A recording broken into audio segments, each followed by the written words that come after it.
Hi, my name is Malia Mandolini, and come with me while I drink my Karuba Elderflower Pre-Study Red Bull while I talk about the effects of caffeine on the excretory system and on the heart. Ironic, I know, but hear me out. Actually, there's no hearing me out because caffeine is horrible. To understand why this little friend here makes people urinate frequently, we need to know what the excretory system is and what it's made up of.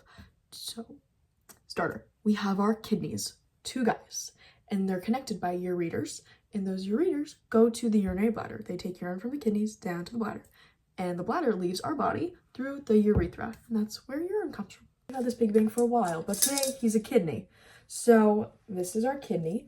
This is the renal pelvis, and once we kind of filter in the blood to the kidney, and that goes through its process, which I'll talk about in the next segment, it goes through, this is the cortex, then we're going to say this is the medulla, these kind of little dotted line segments, and that's kind of how it filters through. So when I talk about, the renal pelvis and the renal medulla and the renal cortex, this is our understanding. This is a kidney bean. This is our kidney, and it sits in our back, and it's connected by, this is my line, it's a ureter. Poorly drawn, I know. Now that we learned about the structure of the kidney, I want to talk about the nephron. And the nephron is the smallest part of, the functioning unit. It's the smallest functioning unit of the kidney. So we have filtrate, and filtrate leads to urine, but it starts as blood, and blood comes into the nephron through the renal artery and then an arterial, and then it goes into the glomerulus, and the glomerulus takes the blood, and then in the Bowman's capsule, it makes filtrate, and then filtrate goes through the proximal tubule, down the descending loop of Henle, up the ascending loop of Henle, and then to the distal tubule into the collecting duct. And throughout that process of going in a loop and going to the collecting duct, it takes in water and has water leave, and then brings in salt, and then goodbye salt, and different nutrients, ions, passes through actively or passively into these tubules in the renal medulla, and it comes through, and as it kind of gets lower into the medulla, it becomes more concentrated and it's more salty, and that's how water leaves and passes through. And then once it gets to the collecting duct, it empties into the pelvis, and then the pelvis into the ureter, and then the ureter into the urinary bladder, and then the urinary bladder to the urethra. And that's kind of how that's the story of urine, or in the story of filtrate. But what does my sweet baby have to do with any of that? Let me tell you. Welcome, viewer. To see, we have to figure something out here. What could it mean? What could it be? I'm gonna give you a little reading. A D, okay. I have an H, and I have an A. Hyaluronic acid, maybe? But hold on, I'm getting something. Maybe. ADH? Is ADH by chance? Does that ring a bell to you? Is that how you see it? Maybe? ADH is a hormone that is made in the hypothalamus and is stored and released in the pituitary gland. And so its main job, only job actually, is to help the body retain water. So when your body is dehydrated, your blood's super concentrated, your body will release ADH to go down into your kidneys and the collecting ducts and be like, hey, take up all that water. You're going to produce less urine so that your body will conserve water, until you drink some more.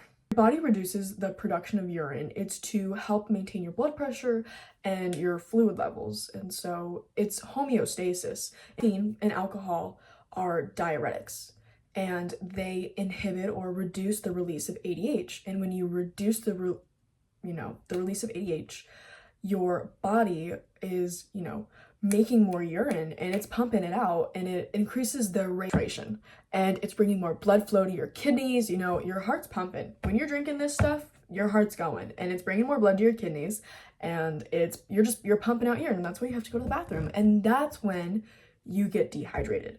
And if you're not drinking enough, that can be dangerous. If you're solely drinking caffeine and you're just pumping it through, you're not hydrated, your body's kind of gonna start to feel icky. My real life example of this, when I was a freshman in high school and trying out for the volleyball team, I also had finals, and it was like a summer finals kind of thing, and I was picking between, I learned about this in freshman year, and I was picking between drinking this caffeine and playing volleyball, and I was just going over, like, well, if I drink this, I'm gonna be dehydrated, and then I drink more water, well, I'm gonna have to go to the bathroom, and if I go to the bathroom and I'm holding it, then I'm gonna not serve well, and I'm not gonna make the volleyball team. And I was freaking out for no reason, because It's caffeine, you're fine, you're gonna manage. And I did manage, and I made varsity for 3 years, so there really was no issue. But when you know things, you start to overthink and you become a hypochondriac. So that's my story, besides the fact that I drink Red Bull on a regular basis and I experience these symptoms and I think about this all the time.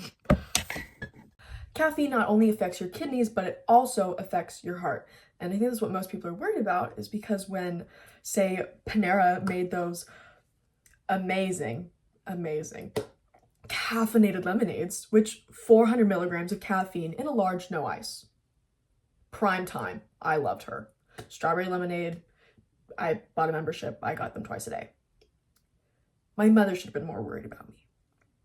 But 2 girls died because they had pre-existing heart conditions and their heart gave out. And so now we no longer have them. The girls and the drink, sadly. Caffeine's a drug. It's a stimulant, and it blocks the production of adenosine. And adenosine is what keeps you calm, relaxed, a little bit sleepy, and it blocks that. So you're wide awake, you're able to study for your midterms, you're able to run a marathon or 2 miles, you know, the usual. And it also stimulates your central nervous system. And, you know, who doesn't want that? Caffeine makes your heart go. It's the go-go juice. And pretty much, what does it do? It increases your blood pressure, and it does that by vasoconstriction, constricting of your blood vessels, and then the pumping of adrenaline, and that makes you kind of go. But it also increases your heart rate, and if it's really fast, it's called tachycardia. I'm sure a couple girls have heard that once or twice. But also, what are the symptoms? What do you experience when you're drinking caffeine, and frequently or a lot of it? Dizziness, lightheadedness, you know, you're dehydrated because of the kidney situation, and it's a lot for your brain to handle. So pop an Advil, pop a Tylenol, and then take this. Don't do that. But it also leads to heart palpitations, and if you're drinking a lot of it, your heart will kind of like, not a good situation. To also make room for Jesus and the understanding of God's creation, it's a part of the assignment. And I love talking about this, and I love studying this, and it's one of the best parts of Cal Baptist, is that you get to look at everything through a creator's perspective, and in relation to the heart and the body, and just, we are so as humans, we are so divinely created. We're one of the only animals with a conscience. We have our little guy up here talking to us, him. And everything is so beautifully created, and everything works perfectly. And if it doesn't, we have doctors to help us figure it out. And I want to be that person. I want to do that. I want to do that so bad. And God gave me that calling. And Proverbs, 16:6-9, my plan is nothing without with his path and his footsteps. So I will be his light as long as he gives me his feet. And I can't wait to kind of put that into action. But I can only do that if I truly look at everything I'm doing with his creation in mind. And he created the body. He created us so perfectly that if we have a little bit of caffeine, he's helping us out. And I adore that. And I'm so grateful to have a creator who's so loving and so gracious to just create life so diversely and so beautiful, so divine. So that's a little bit of my take on creation and the body and how I work. I have skin, and it protects me and keeps everything inside. And it's also a barrier to throw in the immune system. It's a barrier, it protects me. And then I have my heart that pumps my blood. And everything's just so perfect, and he did all that. And he had to have known, because that's who he is. Anyways, that is the end. Thank you for watching. Can's empty, cup isn't. I had a really great time filming this. Dr. Z, if you actually watched all of this, thank you for listening. Thank you for the opportunity to do extra credit. If this was supposed to be a serious professional video, I'm very sorry. I do post this stuff on my YouTube channel. I love doing it, and thank you. Also, review the assignment. This is a great way for kids to learn. Not that I didn't already have an exam and I knew all this, but filming this and teaching, I think, is one of the greatest ways to learn something. So, thank you. This was wonderful and super fun to film.